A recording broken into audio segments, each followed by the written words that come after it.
Shalom saudara-saudara sekalian, dimanapun berada, puji nama Tuhan, kesempatan ini kita boleh berjumpa. Semoga kita tetap dalam keadaan sehat dan tetap diberkati oleh Tuhan. Pada kesempatan yang baik ini kita akan dengarkan bersama-sama kesaksian dari seorang muslimah yang boleh dijamah oleh Tuhan, diselamatkan oleh Tuhan. Kita bersyukur bahwa ia boleh diselamatkan, ia boleh menerima anugerah keselamatan daripada Tuhan, sehingga tidak akan binasa, melainkan beroleh hidup yang kekal. Sungguh luar biasa saudara-saudara, semoga ini boleh memberkati kita, menguatkan kita sekalian. Selamat menyaksikan.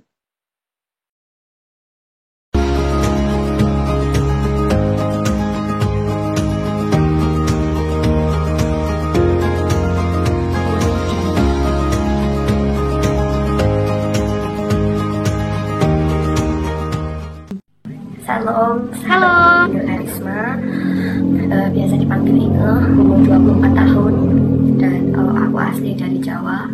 Mamaku asli Blitar, papaku asli Sunda, Kuningan, Jakarta Barat. Dan di kesempatan sekarang ini, aku mau sedikit berbagi kalian, mau sedikit share tentang awal perjumpaanku sama Tuhan Yesus itu gimana, dan segala kebaikan-kebaikan yang Dia nyatakan dalam hidupku itu apa aja. Sebenarnya banyak sih, nggak bisa diceritakan di sini karena waktu kita terbatas ya. Buat sebelumnya daripada itu, aku sungguh-sungguh makasih buat kalian semua yang udah mau ngeluangin waktu nonton video ini, terus mau buang kota. Makasih buat semuanya, makasih buat yang udah subscribe, like, komen juga makasih banget. Dan langsung aja, seperti yang kalian tahu dari judul video ini, aku terlahir dari notabene keluarga muslim. Mamaku, papaku, kakakku, semuanya keluarga besarku itu asli muslim. Dan selama 19 tahun aku hidup di dalam koridor itu gitu. Awal mula aku bisa percaya Tuhan Yesus itu Tuhan pakai sebuah sekolahan waktu itu namanya SMA Kristen dan Sakti. Di sana aku yakin bukan satu kebetulan, kalaupun aku boleh di sekolah di sana bukan seperti apa yang aku mau. Sekarang coba kalau kalian mikir juga, kalian ada di posisi semisal aku udah terlahir dari keluarga Kristen, kemudian tiba-tiba orang tuaku ngasih keputusan untuk menyekolahkan aku di MTS gitu mungkin, atau apa namanya kayak Muhammadiyah gitu ya, ataupun sekolah Hindu, sekolah Buddha mungkin ya gitu ya. Siapa gitu yang mau gitu, sama seperti aku waktu dulu juga kayak gitu. Sebenarnya ya penolakan besar gitu loh, tapi sebagai anak ya balik lagi kita bisa apa gitu loh selain nurut sama orang tua gitu. Dan aku sungguh-sungguh bersyukur kalau waktu itu Tuhan kasih aku hati yang mau untuk menerima, hati yang mau taat gitu sama keputusan orang tua aku, meskipun gak suka gitu, meskipun masa sih gitu loh, kalau mau ditarik mundur kan kepengennya kan kita ya anak-anak yang mau masuk ajaran baru, mau masuk sekolah pasti ya mau yang terbaik ya, sekolah yang elit, sekolah yang besar, sekolah yang terkenal gitu ya. Sama waktu itu aku juga berpikiran seperti itu, pengen banget rasanya untuk sekolah di sekolah negeri gitu. Tapi rancangan Tuhan bukan rancanganku, jalan Tuhan bukan jalanku. Dan seperti yang sudah terjadi waktu itu, Tuhan izinkan memang keluarga kami keluarga kami kekurangan, maksudnya bukan kekurangannya apa ya, maksudnya kurang mampu gitu loh untuk menyekolahkan aku di SMA negeri kayak gitu ya. Bukan satu kebetulan juga gitu loh, tapi ya karena memang sudah Tuhan create seperti itu gitu loh. Jadi Tuhan pakai satu sekolahan itu buat manggil aku, buat menyatakan dirinya bagaimana Dia adalah Tuhan yang hidup, yang ini loh aku pribadiku tuh seperti ini gitu. Waktu itu ingat banget karena di sekolahan itu setiap weekend ada acara kebaktian bersama, jadi semuanya mesti harus ikut tanpa terkecuali. Cuma sekolahan itu nggak pernah untuk mengkristenisasikan murid-murid, itu enggak pernah gitu. Memang sudah ada persepakatan gitu, perjanjian gitu sebelumnya dengan orang tua kami, siswa gitu juga setiap kami gitu. Jadi semuanya mesti harus ikut, dan ya kita ikut gitu loh. Tapi jujur dari kelas 1, kelas 2 gitu, itu kan udah menjadi habit gitu ya buat aku untuk ikut kayak gitu ya. Sebenarnya nggak ngerti gitu loh, dan bahkan dari awal pun juga aku sendiri nggak pernah apa ya, tidak pernah nggak mau pindah agama, nggak mau terkontaminasi, nggak mau terintimidasi seperti itu. Oh nggak mau lah, pokoknya udah perang-perang lah, pokoknya udah nazar, udah janji kayak gitu juga.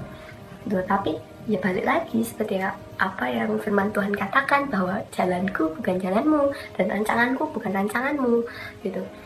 Jadi waktu itu satu ketika kami masuk ke dalam aula untuk ibadah itu gitu, dan sebenarnya udah berulang kali aku ikut itu, tapi kan aku juga nggak pernah mendengarkan gitu kan, nggak pernah mau tahu gitu cara ibadahnya orang Kristen itu gimana, kenapa mereka nangis apa gitu, nggak pernah terlintas di pikiranku.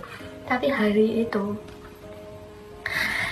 benar-benar satu kasih karunia yang aku dapatkan dari Tuhan ketika Dia menyatakan pribadinya. Aku nggak tahu lagu-lagu rohani, sebelumnya aku nggak ngerti, sama sekali nggak ngerti. Tapi hari itu ada satu pujian yang teman-teman bawakan semuanya di sana. Teman-teman bawain satu lagu yang Bapa sentuh hatiku, ubah hidupku menjadi yang baru, bagai emas yang murni, Kau membentuk bejana hatiku. Nah, kalian semua pasti juga tahu. Aku yakin pasti semuanya tahu lagu itu. Sesuai dengan judulnya, Bapa sentuh hatiku. Hari itu benar-benar Tuhan sentuh hatiku, benar-benar sentuh hati aku waktu itu. Tiba-tiba aku nggak tahu bagaimana cara kerjanya Tuhan, bagaimana cara kerjanya Roh Kudus. Padahal waktu itu aku juga nggak tahu bahasa Roh Kudus, bahasa damai sejahtera, bahasa sukacita, benar-benar nggak tahu. Tapi maksudnya setelah hari itu aku jadi terpikat gitu. Ketika Dia nyatakan, aku juga nggak ngerti gimana caranya. Tiba-tiba aku berdiri, terus bisa lagunya, ikut nyanyi, dan air mataku keluar semua. Dan hari itu benar-benar apa yang aku rasain itu, aku merasa sangat berdosa gitu, menjadi orang yang sangat berdosa gitu, orang yang banyak salah gitu. Aku nggak tahu bisa merasakan seperti itu, dan aku nangis. Aku bisa lagu itu dengan tiba-tiba aku nyanyi, kemudian dia makin jamah sampai kedalaman hatiku gitu. Nggak bisa dikatakan, nggak bisa diungkapin, tapi benar-benar Dia nyatakan pribadinya. Dia tiba-tiba seperti mengkorek-korek, kayak apa ya, kayak mencabut segala yang kotor gitu loh, kayak nggak tahu, kayak ada yang sedang Tuhan bersihkan gitu di dalam hatiku. Kemudian Dia gantikan dengan rasa damai. Dia benar-benar rasanya damai, rasanya tuh enak gitu, maksudnya kayak hadirat itu loh yang aku maksud, hadirat Tuhan itu loh yang benar-benar buat aku so blessed, aman, nyaman, gak ngerti. Dan tiba-tiba aku percaya gitu aja gitu. Selesai ibadah, aku masih nangis di dalam kelas gitu. Mungkin di sini ada teman-temanku yang jadi saksi juga di part of my life kayak gitu. Di sana ada Ira, ada Anis, ada Susan, ada ya semuanya banyak, nggak bisa sebutkan satu persatu. But aku thank you guys buat kalian semuanya, karena ya dari mereka juga aku boleh kenal gitu siapa Tuhan Yesus, siapa Bapa kita yang di surga itu gitu. Dan hari itu benar-benar merasa sangat plong, sangat damai. Dan aku di kelas tuh nanya temanku gini, ada satu temanku yang nanya gini, kamu kenapa loh gitu, kamu kenapa kok nangis gitu. Aku cuma jawab, Tuhan mau ndak ya ngampuni dosa-dosaku, aku bilang gitu. Iya mau, Tuhan itu baik gitu, Tuhan Yesus itu sangat baik gitu. Dan sejak hari itu aku percaya bahwa Tuhan Yesus itu hidup, Tuhan Yesus itu adalah Tuhanku, Tuhan Yesus itu adalah juru selamatku gitu. Jadi setelah hari itu ya meskipun ndak lurus aja gitu, maksudnya setelah hari itu prosesnya tuh baru dimulai gitu, proses pengenalanku akan Tuhan Yesus itu baru dimulai. Dan kayak ada judulnya aja gitu, untuk memulai hidup baru, kayak welcome to the jungle kayak gitu. Udah selamat masuk ke dalam proses yang baru kayak gitu. Nah, day by day waktu itu terus aku backstreet, dan satu ketika, singkat cerita, orang tuaku tahu bahwa aku mulai tertarik dengan kekristenan, mulai baca kitab gitu, mulai berdoa sebelum makan kayak gitu tuh. Cuma ya di mata mereka salah gitu, karena mereka, ya aku tahu ya perasaan mereka, mungkin kecewa, mungkin mereka nggak mau gitu untuk aku meninggalkan mereka gitu. Tapi hari itu benar-benar buat aku sangat bersyukur gitu loh, meskipun prosesnya nggak gampang dan sempat mengalami percekcokan sama keluarga, sama mama, sama papaku, sama kakakku itu, hingga satu ketika kita berantem, mereka nggak bisa terima aku di rumah, mereka mengusir aku. Terlebih untuk papaku waktu itu sangat marah besar, karena sebelumnya papaku tuh nggak pernah marah, dia benar-benar gambaran Tuhan lah, benar-benar gambaran Bapa kita di surga buat aku ya. Setelah aku ngerti sejauh ini gitu loh, dia marah waktu itu, dan segala perkataan yang buruk, segala perkataan yang menyakitkan dia sampaikan ke aku. Itu sungguh benar-benar rasa yang paling sakit, yang paling parah yang pernah aku terima, yang pernah aku rasain selama aku hidup, dari bapakku sendiri gitu loh. Dari bapakku sendiri bilang, dikata-katain air susu dioles air tuba lah, telur busuk lah, kamu gak punya malu lah, apalah pokoknya, yang sampai ya namaku mau dicoret dari kartu keluarga juga kayak gitu. Terus akhirnya aku keluar dari rumah hari itu gitu. Sebenarnya dari mamaku sendiri nggak masalah gitu loh, karena orangnya juga nggak fanatik kan gitu, dia bisa ngerti gitu loh. Tapi karena ya papaku yang punya kuasa, karena dia ada kepala keluarga, jadi ya mesti harus nurutkan gitu. Jadi hari itu aku keluar rumah, dan singkat cerita aku menjalani banyak proses di luar rumah sama orang-orang yang sangat tidak terduga gitu loh, yang buat aku, wah, masuk Kristen kok malah gini ya gitu, malah babak bener ya gitu, bukannya malah enak, bukannya apa gitu. Dulu berpikiran seperti itu gitu, tapi sekarang udah tahu gitu loh. Kenapa? Karena semuanya sekarangnya udah Tuhan selesaikan di atas kayu salib gitu. Kita sudah terima karya yang paling indah, kita sudah terima jaminan surga gitu loh, dari kematian dia di atas kayu salib buat menebus setiap dosa-dosa kita.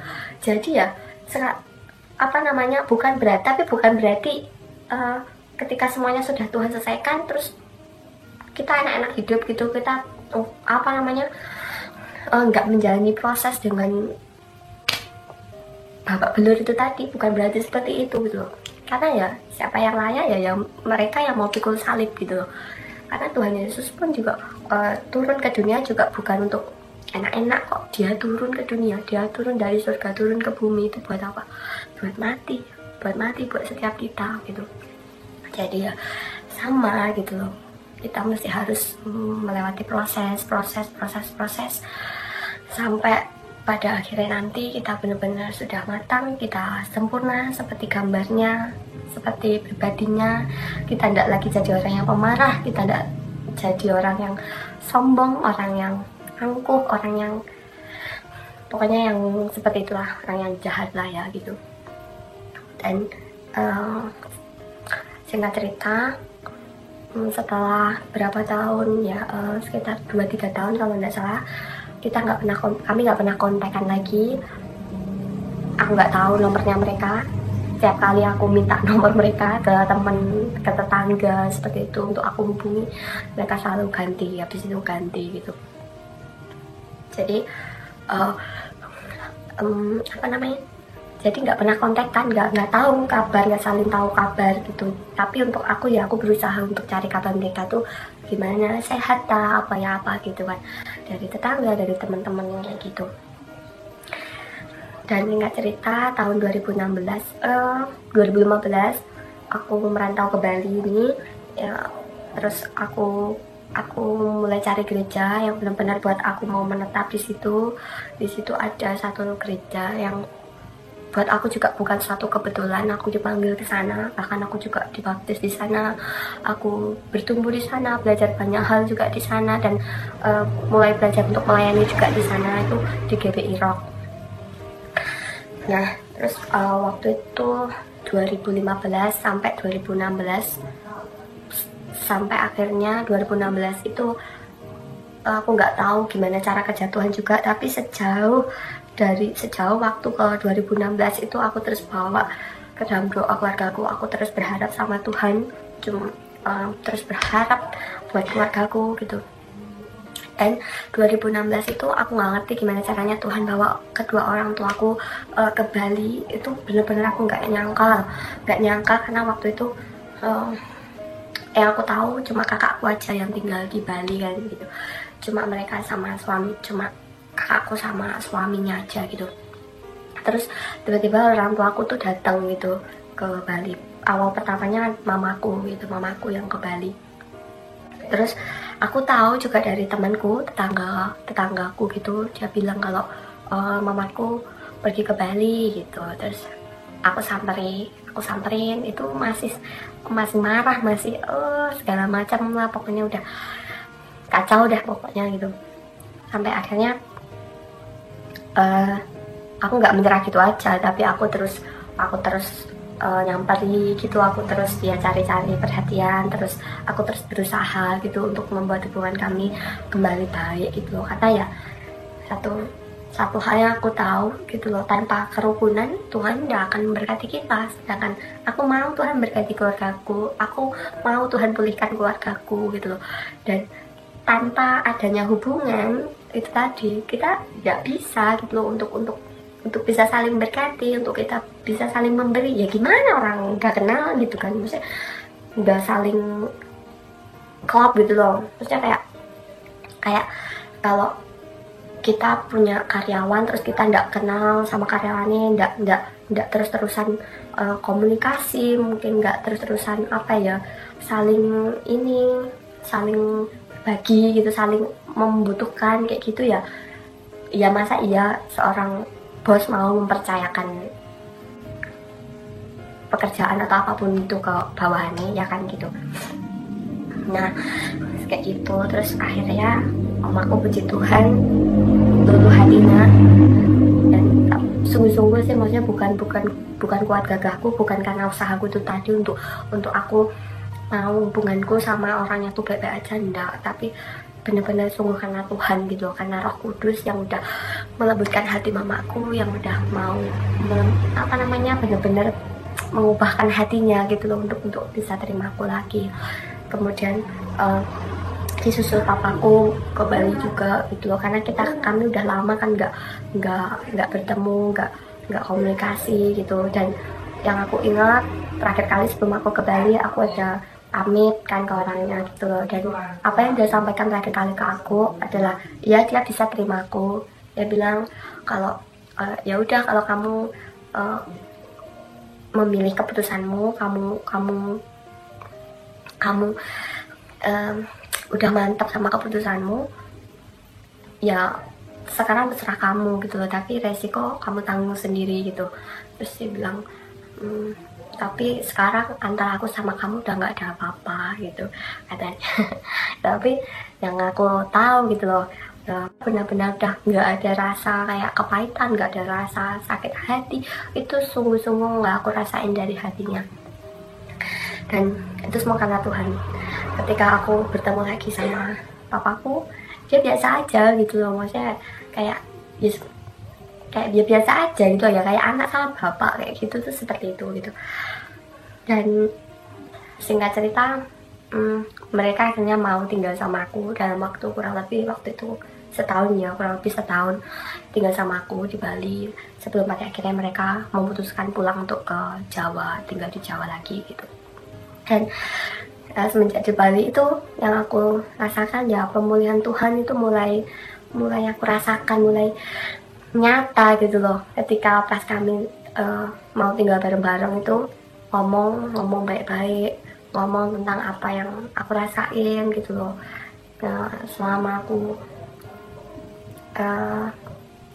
sekolah di sana, maksudnya apa yang udah aku rasain tentang dari ketidakterimaanku ke orang tuaku, dan pada akhirnya aku bisa menerima keputusan orang tuaku gitu. Dan itu nggak mudah. Sebenarnya itu nggak mudah, nggak berjalan mulus gitu aja. Ada banyak kerikil, pokoknya banyak sebenarnya di belakang itu hal-hal yang nggak bisa aku ceritakan di sini. Tapi satu hal yaitu kalau Tuhan sekarang boleh izinkan boleh berhubungan lagi dengan harmonis, itu sungguh-sungguh kerinduanku yang dari dulu aku pengen, aku mau, dan itu cuma aku dapatkan di dalam Yesus Kristus. Karena tanpa kasih Tuhan, sungguh-sungguh nggak bisa saling care, nggak bisa saling mengasihi gitu loh, nggak yang apa sih, kita pasti bisa ngerasain ya orang yang sayang sama kita, orang yang benar-benar cinta sama kita itu gimana gitu ya, sama gitu. Jadi nggak ada penuntutan, nggak ada apa namanya pemaksaan seperti itu, dan dia mengalir gitu aja gitu, dan itu semua nggak bisa kita dapatkan dari kekuatan kita sendiri gitu. So mungkin itu aja ya yang bisa aku sampaikan, yang bisa aku sharing. Mungkin terbatas, kata-kataku terbatas, tapi aku percaya kuasa Roh Kudus tidak terbatas. Dia yang akan menyampaikan maksud hatiku ini ke kalian semua yang nonton. Bila kiranya kuasa Roh Kudus boleh bekerja di dalam setiap kalian dan nama Tuhan yang dipermuliakan. Terima kasih buat kesempatannya, terima kasih untuk boleh berbagi. Mungkin lain kali kita bisa sharing lagi, atau kita bisa ketemu, kita bisa ngobrol lebih banyak lagi, jadi nggak terbatas seperti ini. Oke. Satu hal lagi pesan aku, seperti judul YouTube ini, hidup kita itu untuk bersaksi. Jadi jangan malu buat bersaksi guys, dengan apa yang sudah Tuhan beri ke kita, terlebih anugerahnya yang udah nggak bisa digantikan dengan apapun itu, bahkan dengan dosa kita nggak bisa digantikan, karena dia benar-benar sudah sekali ngasih dan kita percaya itu benar-benar jaminannya kekal abadi sampai nanti kita meninggalkan tubuh kita yang fana ini, sampai kita mati kita masih tetap sama dia gitu. Oke, kiranya Tuhan Yesus memberkati. Dadah. Demikian video ini saudara-saudara, semoga boleh menjadi berkat dalam hidup kita. Semakin kita kuat, semakin kita bertumbuh dalam iman kepada Yesus Kristus. Jangan lupa terus dukung channel ini saudara-saudara dengan cara like, subscribe, dan share, supaya saudara terus mendapat notifikasi video-video terbaru dari saya, dan terlebih channel ini akan terus berkembang ke depan dan menjadi saluran berkat bagi banyak orang. Tuhan Yesus memberkati.